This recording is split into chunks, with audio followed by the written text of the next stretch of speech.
بعض لوگوں نے ایک اور دلیل پیش کی ہے جو بخاری کی ہے۔ عروہ فرماتے ہیں، یہ تابعی ہیں، وَثُوَيْبَةُ مَوْلَاتٌ لِأَبِي لَهَبٍ، ثویبہ ابو لہب کی باندی تھیں، کان ابو لہب اعتقها، ابو لہب نے اس باندی کو آزاد کیا تھا، فأرضعت النبی صلی اللہ علیہ وسلم، تو اس باندی نے اللہ کے نبی صلی اللہ علیہ وسلم کو دودھ پلایا تھا۔ رضاعت جس کو کہتے ہیں، ارضعت بچپن میں دودھ پلانا۔ فلما مات ابو لہب، جب ابو لہب کی موت ہو گئی، اریہ بعض اہلہ بشر حیبۃ، ابو لہب کے قریبی کو، کسی قریبی رشتہ دار کو خواب میں ابو لہب بری حالت میں دکھائی دیا۔ قال له ماذا لقیت، پوچھا کیا ہوا تجھ کو، کیا حال ہوا؟ قال ابو لہب لم الق بعدکم غیر انی سقیت فی هذه بعتاقتی ثویبہ، ابو لہب نے کہا تم سے جدا ہونے کے بعد، یعنی میری موت کے بعد، مجھ کو تھوڑی بھی راحت نہیں ملی سوائے اس کے کہ مجھ کو ثویبہ کو آزاد کرنے کی وجہ سے پانی پلایا گیا، سقیت۔ اس کو امام البخاری نے روایت کیا ہے۔ ایک اور روایت جس کو فتح الباری میں ابن حجر نے ذکر کیا ہے، سہیلی کہتے ہیں کہ عباس رضی اللہ عنہ نے فرمایا، لما مات ابو لہب، جب ابو لہب کی موت ہو گئی، رأیتہ فی منامی بعد حول فی شر حال، ایک سال بعد اس کی موت کے میں نے ابو لہب کو برے حال میں دیکھا۔ قال ما لقیت بعدکم راحة، کہ تمہارے بعد مجھ کو راحت نہیں ملی، الا ان العذاب یخفف عنی کل یوم اثنین، الا یہ کہ ہر پیر کے دن مجھ سے عذاب ہلکا کیا جاتا ہے۔ قال وذلك ان النبی صلی اللہ علیہ وسلم ولد یوم الاثنین، اس لیے کہ اللہ کے نبی صلی اللہ علیہ وسلم پیر کے دن پیدا ہوئے۔ وکانت ثویبہ، اور ثویبہ بشرت ابا لہب بمولدہ، کہ ثویبہ نے ابو لہب کو اللہ کے نبی صلی اللہ علیہ وسلم کی پیدائش کی خوشخبری دی تھی۔ فاعتقها، تو ابو لہب نے اس باندی کو آزاد کر دیا تھا۔ فتح الباری میں سہیلی کے حوالے سے ابن حجر نے اس روایت کو ذکر کیا ہے۔ اس روایت سے کیسے دلیل لی گئی؟ لوگوں نے کہا کہ دیکھیے، ایک ابو لہب جیسا کافر ہے جو نبی کا دشمن تھا، اس نے نبی صلی اللہ علیہ وسلم کی پیدائش کی خوشی میں ایک باندی آزاد کر دی، بس اتنا عمل تھا، اس کی بنیاد پر جہنم میں بھی اس کو پینے کے لیے پانی ملتا ہے۔ تو آپ بتاؤ کہ اگر ایک مسلمان اللہ کے نبی صلی اللہ علیہ وسلم کی پیدائش کی خوشی منائے تو اس کو کیا کیا ملے گا؟ یہ دلیل ہے۔ جس نے ذکر کیا اس دلیل کو، پہلے وہی کیا بولتے دیکھتے ہیں۔ ابن حجر کہتے ہیں، دیکھیے بخاری کی روایت دو حصے اس کے ہیں، ایک مرفوع روایت ہے، اس کے بعد ایک ٹکڑا ہے۔ آپ بخاری میں دیکھیں گے، حدیث نمبر اس میں آپ کو دیا گیا ہے، حدیث نمبر کتنا ہے؟ 5101، کتاب النکاح میں۔ تو کتاب النکاح میں نکاح سے متعلق ایک حدیث ہے، اس کے بعد عروہ نے ڈائریکٹلی یہ ٹکڑا بیان کیا ہے، تو دو ٹکڑے ہوئے، ایک مستقل سند کے ساتھ روایت ہے اور ایک عروہ کی روایت ہے جو براہ راست ابو لہب کا اور رشتہ دار کا خواب کا معاملہ، یعنی عباس رضی اللہ عنہ کا خواب کا معاملہ بیان کر رہے ہیں۔ تو عروہ تابعی ہیں اور وہ بیان کر رہے ہیں، لیکن انہوں نے یہ نہیں بتایا کہ کس سے روایت کر رہے ہیں۔ تو یہاں پر ابن حجر اس کے بارے میں کہتے ہیں، وَأُجِيبُ اولا بِأَنَّ الْخَبَرَ مُرْسَل، پہلی بات یہ ہے، یا تو اس کا جواب دیا گیا یا میں جواب دے رہا ہوں۔ اجیب، پہلی بات تو یہ کہ یہ خبر مرسل ہے، یعنی تابعی براہ راست کوئی بات بیان کرے تو اس کو کیا کہتے ہیں؟ مرسل۔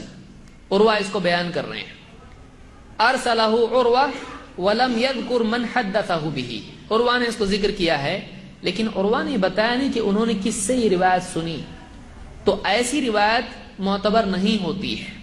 ایسا ٹکڑا حدیث کا معتبر نہیں ہوتا ہے۔ بعض اوقات ایک ہی حدیث میں امام بخاری خود معلقاً روایت بیان کرتے ہیں، کبھی جزم کے ساتھ، کبھی بغیر جزم کے ساتھ میں۔ علماء نے کہا امام البخاری جزم کے ساتھ کہیں تو معتبر ہوتی ہے۔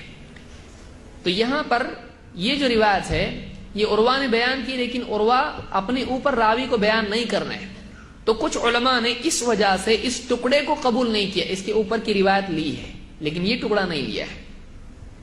کہتے ہیں ارسلہ عروہ ولم یذکر من حدثہ بہ وعلی تقدیر ان یکون موصولا۔ ابن حجر کہتے ہیں ٹھیک ہے مان لو کہ یہ روایت کیا ہے، جڑی ہوئی ہے، متصل ہے، موصول ہے، سند متصل مان بھی لیں، اس کو مرسل نہیں مانتے ہوئے موصول مانے اس کو۔ کہتے ہیں فالذی فی الخبر رؤیا منام فلا حجۃ فیہ۔ کہتے ہیں یہ جو خبر ہے اس میں خواب کا معاملہ ہے اور خواب شرعی دلیل نہیں ہوتا ہے۔ آپ نے دیکھا خواب میں آپ جنت میں ہیں، آپ چلے گئے جنت میں، صبح بیوی اٹھا رہی اٹھو کام پہ جانا ہے، ارے جنت میں سے واپس باہر۔ تو ایک آدمی جو خواب میں دیکھتا ہے کیا حتمی طور پر یہ مانا جائے گا کہ ایسا ہی ہے؟ نہیں۔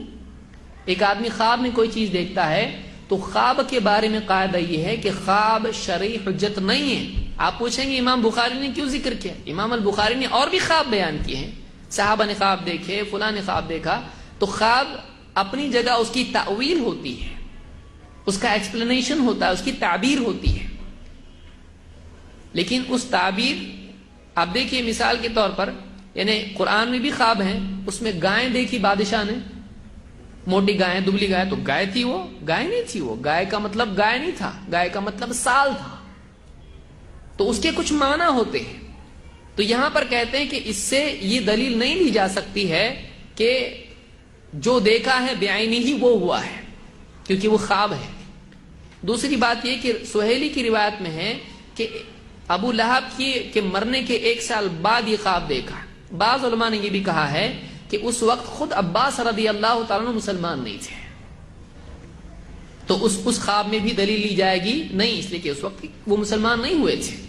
تو یہ بھی بات بعض علماء نے کہی ہے۔ بہرحال ہم کہتے ہیں مان لیا کہ یہ روایت متصل ہے اور یہ خواب دیکھا، تب بھی خواب میں دلیل ہو سکتی ہے نہیں۔